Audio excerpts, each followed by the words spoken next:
자, 오늘 또 우리 인사 나눠야 되겠는데 모처럼 우리 하트 하나 만들까요? 먼저 우리 찬양 대원들께서 아름답게 이쁘게 이 영상이 나갑니다. 그러니까 아주 이쁘게 하트 하나 만듭시다. 그냥 만들지 말고 사랑합니다 하면서 시작. 사랑합니다, 사랑합니다. 그러면 우리 그냥 있으면 안 되겠죠. 뭔가 보답을 해야 되는데, 자, 우리 또 하다 마십시다. 이쁘게 만드세요. 시작. 사랑합니다, 사랑합니다. 아, 너무 이쁩니다. 너무너무 이뻐요. 아마 이런 이쁜 모습은 아마 우리 교회에서밖에 찾을 수가 없지 않겠나, 그런 생각을 해봅니다. 다음 주일이 주 2017년도 추수감사주일입니다. 그래서 오늘 이 본문 골로새서 3장 15절부터 17절 가운데 있는 말씀을 중심으로 특별히 15절 마지막에 보면 너희는 감사하는 자가 되라, 이런 제목을 가지고 하나님의 말씀을 전해드리려고 합니다. 여러분 혹시 이런 생각을 해보신 적이 있습니까? 아침에 일어났더니 이상하게도 태양이 떠오르지를 않습니다. 오전 9시가 지나고 10시가 지나고 12시가 되었는데도 불구하고 태양이 떠오르지 않아요. 그래서 아주 칠흑 같은 어둠 속에서 오전을 보냈습니다. 방송국들은 정규 방송을 중단하고 긴급으로 지금 기상 이변에 대한 뉴스를 계속 내보내고 있습니다. 어느덧 12시가 지나고 오후 2시, 3시, 4시, 5시 어둠 속에 하루가 지났습니다. 그러나 사람들은 내일 아침에는 태양이 떠오르겠지. 그런데 이상하게도 내일 아침에도 태양이 떠오르지를 않는 것입니다. 만약에 그런 상황이 실제 우리 앞에 벌어지게 된다면 우리가 어떻게 해야 될까요? 지금까지 이런 일이 한 번도 없었기 때문에 내일 아침은 떠오르겠지, 내일 아니면 모레 아침에는 꼭 떠오를 거야, 뭐 이런 생각을 하기 쉬운데, 만약의 경우에 태양이 내일도 모레도 열흘이 지났는데도 한 달이 지났는데도 떠오르지 않는다, 그러면 여러분 어떻게 하시겠습니까? 아마도 제 생각에는 세상 끝날이 왔다고 많은 사람들이 그냥 통곡을 하게 될 것이고, 그리고 어떤 사람은 아이고 내가 평소 예수 잘 믿을 걸, 하나님 나를 용서해 주옵소서 하고 통에 자복하는 사람들도 있을 것이고, 또 어떤 사람들은 겁에 질려가지고 공포에 벌벌 떠는 사람들도 분명 많을 것입니다. 한국의 청와대는 백날 머리를 맞대고 연구를 해봐야 별 뾰족한 수가 나오지 않겠지만, 미국의 백악관에서도 지금 계속 지금 회의를 하고 있습니다. 밤인지 낮인지 동쪽인지 서쪽인지 도저히 분간을 할 수 없는 칠흑 같은 어두움 속에서 갑자기 어디선가 빛이 찬란하게 떠오르게 됩니다. 그때 여기저기서 수많은 탄성이 울려 퍼지게 되겠죠. 그리고 많은 사람들이 집 밖으로 몰려 나와서 땅바닥에 머리를 숙인 채 하나님 앞에 기도하게 될 것입니다. 하나님, 태양이 다시 떠오르게 해주시니 감사합니다. 아마 이런 기도가 여기저기서 기도하는 장면이 벌어지게 될 것입니다. 여러분, 이 이야기 속에서 무엇을 깨닫게 됩니까? 우리는 언제나 일어나서 아침이 되면 태양이 떠오르기 때문에 태양이 떠오르는 것에 대해서 감사의 의미를 느끼지 못합니다. 오늘 아침에 새벽이 밝아왔기 때문에 내일 아침에도 당연히 아침 햇볕이 떠오르게 될 것이고 밝은 낮을 보게 될 것이다. 오늘 내 생명이 붙어있기 때문에 내일 아침에도 분명 내가 일어나서 숨쉬고 하루 일을 시작하게 될 것이다, 이렇게 생각하게 될 것입니다. 제가 지난번에 한국을 방문하는 중에 여러분도 아시겠지만은 옛날 그 유명한 배우 김무생 씨라고 있죠. 그 김무생 씨의 아들인 김주혁이라는 청년이 지금 아주 잘 나가는 그 영화 배우인데, 그 사람이 교통사고로 갑자기 죽는 그런 일이 일어났어요. 제가 서울에 있을 때 그 사람이 죽었습니다. 그 사람 그렇게 그날 죽을 줄 누가 알았겠습니까? 아무도 몰랐습니다.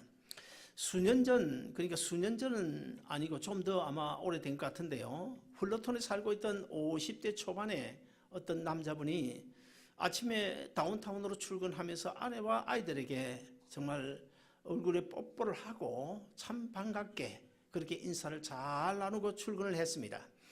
다운타운에서 일을 보고 돌아오다가 그만 집으로 바로 돌아오지 못하고 싸늘한 시신이 되어져서 영안실로 실려가는 것을 제가 목격을 했습니다. 여러분, 우리네 인생요 정말 모르는 것입니다. 한 시간 이후도 모르고 내일도 모르고 정말 모르는 것입니다. 우리 주위에 보면 많은 사람들이 감사의 조건이 있음에도 불구하고 하나님 앞에 감사할 줄 모르고 늘 불평불만을 입에 달고 다니는 사람들이 있지 않습니까?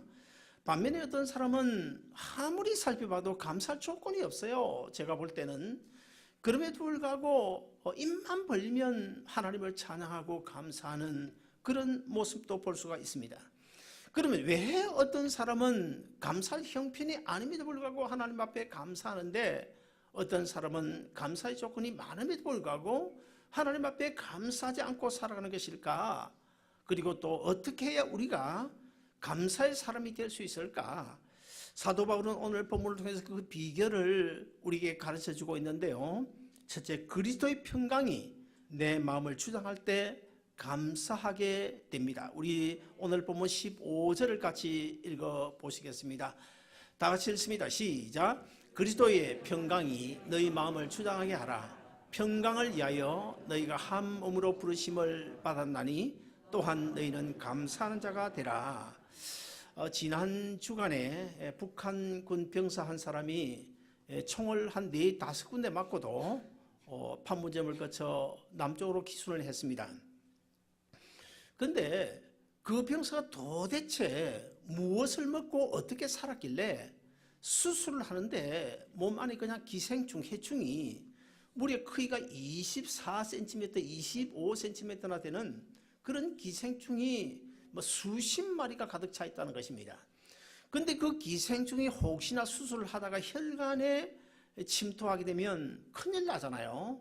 그래서 그 수술한 닥터가 참 어려웠다. 그런 뉴스를 본 적이 있습니다. 제가 이번에 미얀마에 가서 세미나를 인도하고 하루 시간을 내가지고 저 오지, 그러니까 내륙에 그 강이 있는데 그 강을 배를 타고 조그마한 4사람밖에 탈 수 없는 그 배를 타고 2시간이 걸려서 아주 오진 선교지에 들렸다 왔습니다. 제가 그 강을 이제 배를 타고 가는데 보니까 그 강물이요 완전히 흙탕물이에요. 도저히 우리식으로 하면 그 강물을 먹기는커녕 목욕도 할 수 없고 빨래도 할 수 없겠다 그렇게 싶을 정도로 완전히 흙탕물이에요. 그 흙탕물이 넘쳐흐르는 그 강물 위에다가 집을 지어놓고 삽니다. 집이라고 해봐야 뭐 요즘 우리식으로 이런 집이 아니고 그냥 야자수 듬성듬성 얹어놓은 사실 움막에 불과하죠. 그들에게 있어서 사실 그 강은요 원스톱 생활 근거지라고 볼 수가 있습니다. 그들에게 그 강은 사실 상수도이고 그 강은 그들에게 목욕탕이고 그 강은 그들에게 빨래터이고 그 강은 그들에게 그 아이들에게 수영장이 되는, 그리고는 또 그런 흙탕물에서 물고기를 잡아먹고 사는 그것을 제가 봤습니다. 또 한편 이런 생각이 들기는 하더라고요.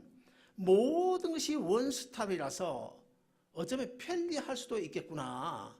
뭐 화장실도 그냥 뻥 뚫린데 그냥 앉으면 되죠.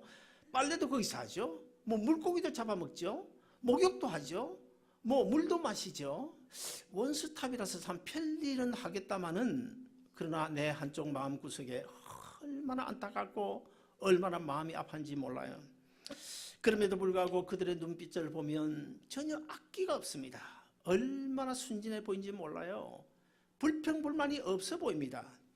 예수님을 모르고 살아가는 그들에게도 불평불만 없이 보이는데 예수 그리스도의 생명을 소유하고 천국행 티켓을 손에 쥐고 살아가는 우리 성도들은 오늘은 얼마나 입에다가 불평불만을 하면서 살아가고 있습니까?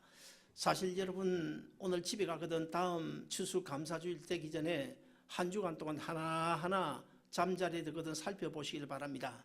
하나님이 정말 나에게 베푸신 은혜가 무엇이 있을까? 하나하나 감사의 제목을 한번 찾아보시면 아마 수없이 많을 것입니다.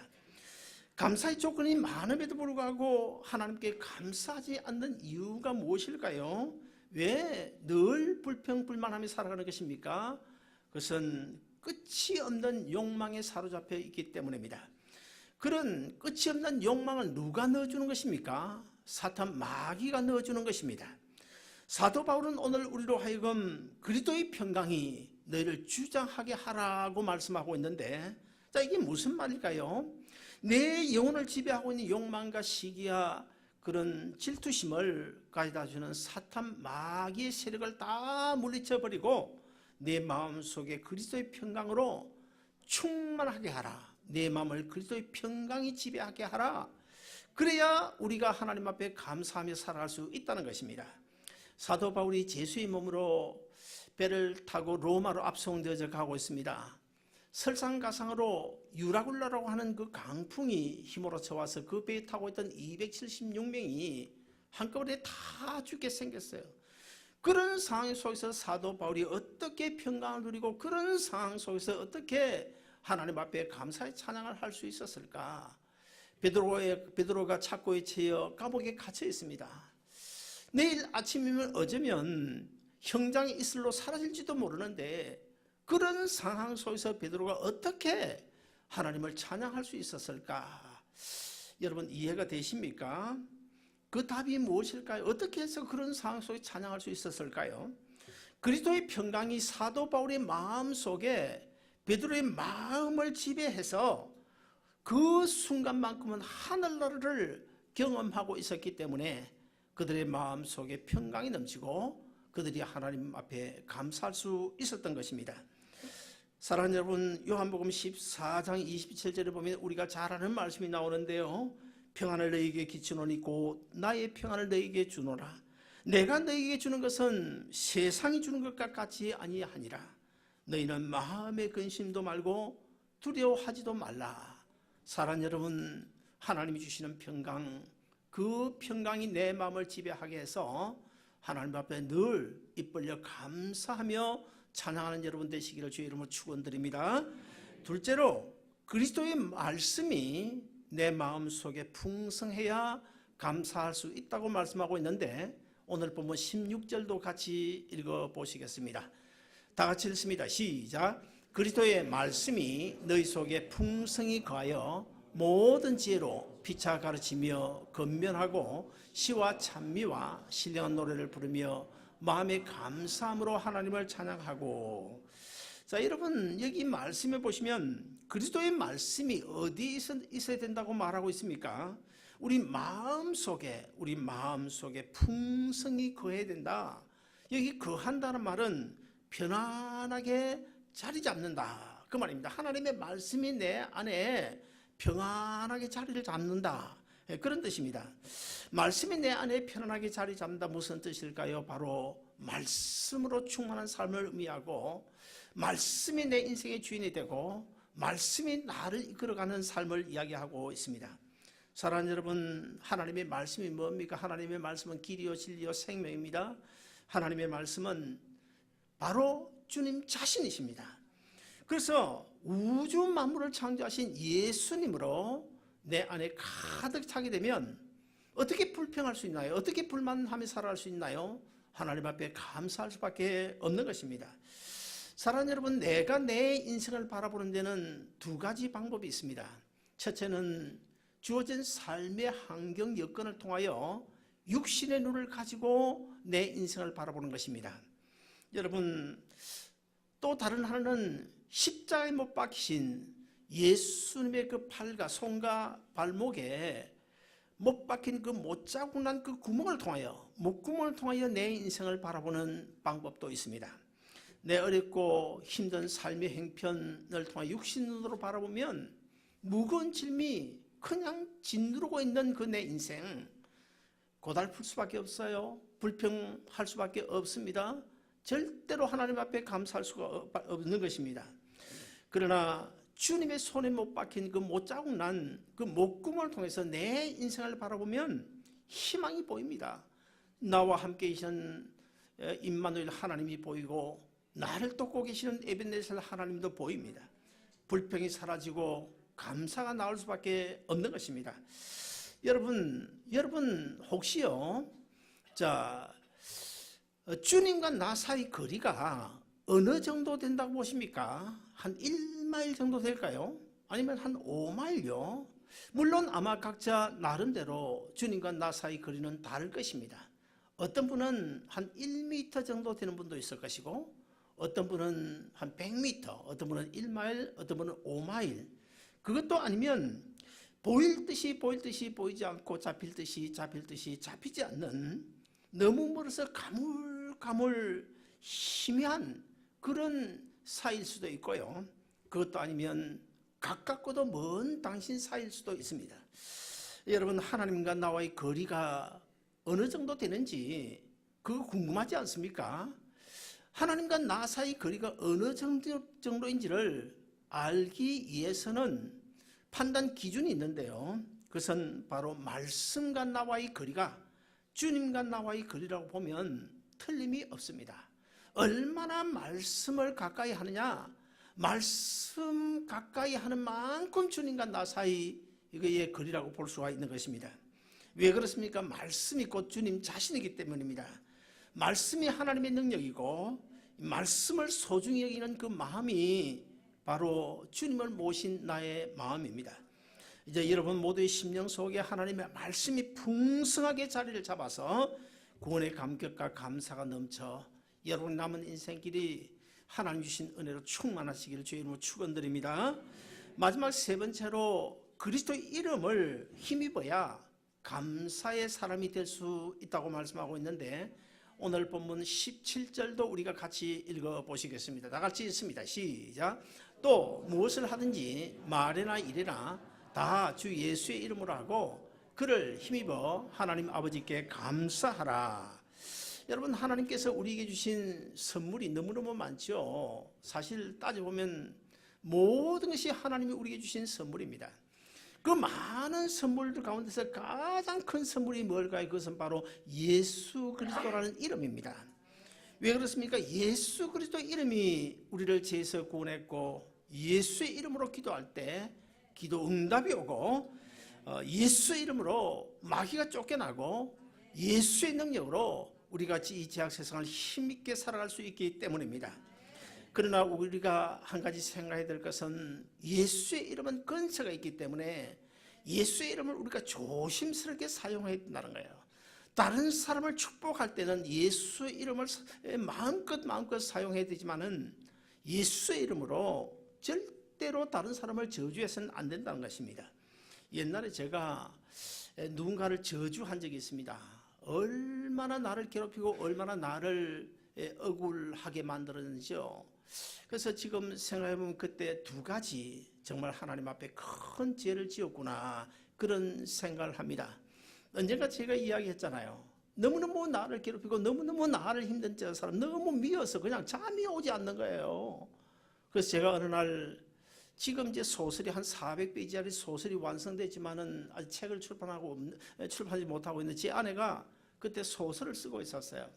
제가 제 아내보고 그런 이야기를 했습니다. 여보, 당신이 쓰고 있는 그 소설의 주인공 가운데 가장 나쁜 사람, 가장 악한 사람 이름을, 그 사람 이름을 갖다 쓰면 안 될까? 그랬더니 제 아내가 그거 참 좋겠다고. 어떻게 그렇게 쉽게 동의를 하는지요. 제가 수십 년 같이 살아오면서 그때만큼 우리 부부가 의기투합이 잘 되는 거 처음 봤습니다. 지금도 잊지 못하는데요. 하나님 앞에 얼마나 큰 죄입니까? 그리고 어떤 한 분을 제가 저주를 했는데요. 참 이상한 것이 그 당시는 아닌데 세월이 좀 지나고 나서 보니까 내가 저주한 그대로 이루어지는 거예요. 아주 썸뜩함을 느꼈습니다. 그래서 제가 그때보다는 절대로 저주하지 않습니다. 어떤 경우에도 아무리 나를 괴롭히고 아무리 나를 힘들게 해도 제가 누군가를 저주하지 않으려고 애쓰면서 살아가고 있습니다. 왜냐하면 예수의 이름은 권세가 있기 때문에 우리가 믿음으로 정말 예수 이름을 가지고 저주를 하면요, 그 저주가 이루어집니다. 그러므로 성경에서 우리가 말씀하고 예수님 말씀하셨듯이 우리는 남을 저주하는데 예수의 이름을 쓰면 안 되고, 남을 축복하는 일에 예수의 이름을 우리가 마음껏 사용할 수 있어야 됩니다. 우리가 인생길을 살아가는 동안에 어디서 무엇을 하든 간에 예수의 이름으로 하면 감사의 조건이 생겨나게 됩니다. 그래서 목사는 어딜 가든지 예수님의 이름으로 축복을 하게 되는데, 이 목사의 입장에서 좀 어려운 때가 두 가지가 있었더라고요. 첫째 하나는 예수 믿지 않고 죽었어요. 분명 저 사람이 예수 믿지 않고 죽었는데, 그런 경우에 장례식을 집례할 때 참 목사로서는 어렵습니다. 이 사람 천국 갔다고 해야 되겠습니까? 이 사람이 어떻게 천국을 갔는지 안 갔는지 잘 모르겠다고 해야 되겠습니까? 뭐라고 해야 되겠습니까? 그럴 땐 정말 어려운데요. 그 다음에 또 다른 한 가지 어려운 점이 있는데, 그것은 이 병원에 신방을 갔을 때에 참 어렵습니다. 제가 평소에는 늘 하나님 앞에 축복권을 가지고 예수 이름으로 축복을 하죠. 하나님, 우리 아무개 집사님 경영하는 저 기업에 동풍을 불어주시옵소서. 하나님, 저 기업을 축복하시되 야곱의 양떼가 기적적으로 불어난 그런 놀라운 축복을 허락해 주옵소서 하고 기도하는데, 병원에 가서는 참 기도하기가 어렵더라고요. 우리 교회는 치과 의사가 3사람이 있습니다. 여러분, 치과 의사 결코 쉬운 건 아니잖아요. 돈도 많이 들어야 되고 아주 긴 세월 동안 어려운 공부도 해야 됩니다. 그래서 라이센스를 따고 와서 거기서 끝나는 것이 아니라 많은 돈을 론해가지고 병원을 개업했으면 사실 돈 많이 벌어야 되잖아요. 그리고 또 목사는 그들이 돈 많이 벌 수 있도록 위해서 기도해 주는 거 당연하지 않습니까? 그런데 여러분, 치과병원에 가서 뭐라고 기도해야 될까요? 제가 곰곰이 생각해보면 참 어렵더라고요. 기도를 꼭 복 많이 받게, 돈 많이 벌게 하려고 기도하려면 아마 이렇게 기도해야 될 것입니다. 하나님 아버지, 저 셀토스 주위에 있는 사람들, 그리고 우리 김현모 집사 치과병원에 있는 가든그로브 지역에 사는 사람들, 그 모든 사람들이 윗이빨 아래이빨 가리지 말고 모두 푹푹 썩어지게 해 주옵소서. 그래야 이빨이 썩으니까 어쩔 수 없이 병원에서 돈 많이 벌 텐데, 저는 그런 기도 못 하거든요. 그러면 어떻게 해야 될까요? 하나님, 환자들이 많이 몰려오게 해 주옵소서. 환자가 많이 몰려오려면 이빨이 썩어야 되잖아요. 그것도 못 하겠고. 그래서 참 고민하는데 하나님께서 지혜를 주셨어요. 어떤 지혜를 주셨는가 하면, 하나님, 우리 김현모 집사 피러 장로의 마음속에 날마다 감사가 넘치게 해 주옵소서. 그러면 일단 제가 직접적으로는 피해가잖아요. 이빨 썩는 문제하고 직접적으로 피해가니까, 그래서 그렇게 기도하고 있는데, 창세기 39장 5절을 보시면 하나님은 요셉을 위하여 원수 나라인 애굽에 복을 주셨다고 말씀하고 있어요. 우리는요, 사실은 그것이 어쩌면 우리가 기도하는 그 원리라고 볼 수가 있습니다. 어디 물품을 납품하는 그 경우에는요, 어떻게 기도해야 될까요? 우리 물건이 잘 팔리게 주옵소서. 그렇게 기도하는 것보다는 우리 그 거래처가 장사가 잘 되게 해 주옵소서. 비즈니스가 잘 되게 해 주옵소서. 그렇게 기도하는 것이 훨씬 낫습니다. 그 회사가 장사가 잘 되면, 비즈니스가 잘 되면 당연히 우리 물건을 많이 사갈 것 아닙니까? 그리고 우리는요, 언제나 남을 축복하며 살아야 되는데, 거기다가 이 축복이라고 하는 것은 감사를 통해서 온다는 사실, 이것을 잊어버리면 안 됩니다. 감사는요, 더 큰 축복의 씨앗이래요. 그리고 감사는 기도 응답의 선행 조건이 됩니다. 그리고 감사는요, 하늘 곳간을 열 수 있는 열쇠가 된다는 사실을 우리가 알아야 됩니다. 그러므로 우리가 하나님 앞에 드리는 이 감사는 하나님과 나 사이에 뻥 뚫려있는 축복의 통로가 된다는 사실도 꼭 기억하시기를 바랍니다. 저는 사실 아침마다 간단하지만은 우리 아름다운 동산교회 성도들 직장을 위하여, 가정을 위하여, 비즈니스를 위하여 기도합니다. 복 달라고 기도합니다. 복 달라고 기도하는 것이 성경적으로 나쁜 것은 아닙니다. 단지 우선순위가 있을 뿐이죠. 내 영혼이 잘 된 것 같이 범사가 될 것이라 당연히 우리가 먼저 구해야 될 것은 내 영혼이 잘 되는 거죠. 그러나 내 영혼이 잘 되면 내 영혼의 집인 육체가 살아가는데도 하나님께서 은혜 주시고 복 주신다. 이것이 성경적인 답입니다. 그래서 우리는 누군가를 위해서 복 달라고 기도하는 것이 맞습니다. 결코 틀린 것이 아닙니다.